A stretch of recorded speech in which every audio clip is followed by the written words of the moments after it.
একটু তাপ ধোয়া, সাথে তোর হাত ছোঁয়া, কপাল চুমু আঁকা,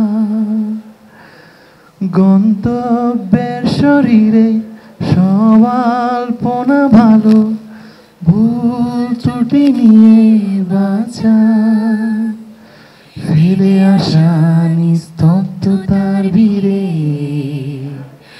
অনিয়ম অযথা শরীরে।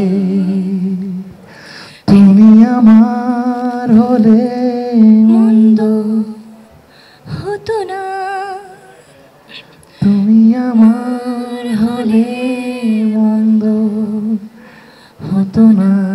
এটাই সেই গান। Thank you very much.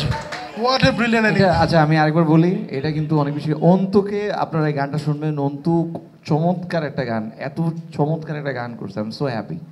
আমি আসলে পার্সার ভিতরে আসলে আমি যে প্রথম যখন গান থেকে অ্যাক্টিং আসলাম, সেই ছোট্ট যে নতুন ছোট্ট যুবক ট্রাই হার্ট যুবকটাকে আমি দেখতে পারলাম। আমি আসলে সেম স্পিরিট ওর ভিতরে পেলাম।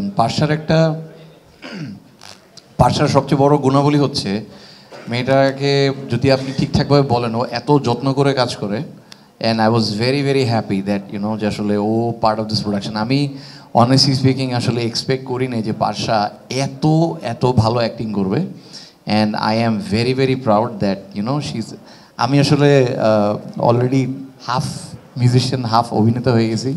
ও এখনও সিঙ্গার, এখানে পাকা একজন অভিনেতা আছে। সো আমি ট্রানজিশন হচ্ছে এরকম তিনজনের মাঝখানে।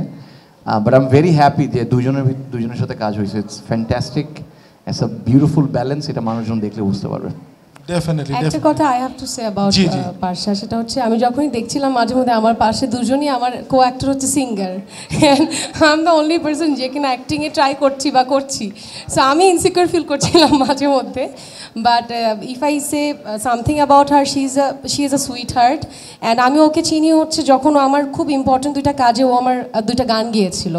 সো ওই জায়গা থেকে একই সাথে স্ক্রিন শেয়ার করা অ্যান্ড এত ভালো অ্যাক্টিং করা, অফকোর্স খুব ভালো করেছে। অ্যান্ড আমরা we had a very good experience.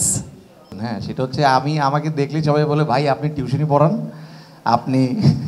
আপনি হচ্ছে ইউনিভার্সিটিতে পড়েন, অ্যান্ড আপনি হচ্ছে মেয়ে পটান, মানে আমার ঢিলা জামা কাপড় দিয়ে সারা জীবন মেয়ে পটান। এই হচ্ছে আমার ট্রেডমার্ক হয়ে গেছে এখন। 700 টাকা থেকে শুরু হইলো, দেন এই সেম শিহাব ভাইও করলো, এখন জাহিদ প্রীতম হচ্ছে। আই হোপ এটা লাস্ট আমার, আমি আর হইতে চাই না এই একই ক্যারেক্টার। আচ্ছা, জাস্ট জোকস অ্যাপার্ট। আসলে এটা হয়েছে কি, যেটা হচ্ছে যে আমরা এই যে পুরো গল্পটা এটা কিন্তু খুব, আমরা যেমন হচ্ছে কে ড্রামাতে অনেক কিছু থাকে, সাউথের মুভিগুলো অনেক কিছু থাকে, আমাদের না আসলে বাঙালিদের অনুভূতি, তাদের ওয়ে অফ লাভ, তাদের ওয়ে অফ এক্সপ্রেশন, একটা রিলেশনশিপ কিংবা আপনি যদি বলেন যে আসলে সম্পর্ক কীভাবে হয়, এত ইনক্রেডিবল হিউম্যান একটা গল্প, এটা আপনারা দেখলে বুঝতে পারবেন। এবং আমি দেখতেছিলাম যে আসলে সেম ক্যারেক্টারই আমি করতেছি, আমি দেখতে পাচ্ছি অনেকগুলো আমার অন্যান্য মানে আগের অনেকগুলো ক্যারেক্টার শেড আমি দেখতে পাচ্ছি, কিন্তু গল্পটা এত অসাধারণ। আমি আপনাদেরকে একটুকু প্রমিস করতে পারি, আপনারা আপনাদের পরিবারের সাথে চমৎকার একটা গল্প দেখতে পারবেন। এই জন্য আমার করা। That's it. আমাকে সবাই একটা কথা জিজ্ঞেস করতো, অনেকগুলো ইন্টারভিউতে জিজ্ঞেস করতো যে কেন চরকির সাথে এখনও কাজ হচ্ছে না। সো আমি আসলে সবাইকে বলতাম আমি খুব ভালো একটা গল্পের অপেক্ষা করছি। সো আমার মনে হয় আমি সেই ব্যাপার, যেটা আমার যে ক্ষুধাটা ছিল যে এমন একটা গল্প দিয়ে শুরু করব চরকিতে, তেমন একটা গল্প আসলে আমি করতে পেরেছি। সো বাকিটুকু আসলে আপনারা বলবেন আসলে কেমন হয়েছে।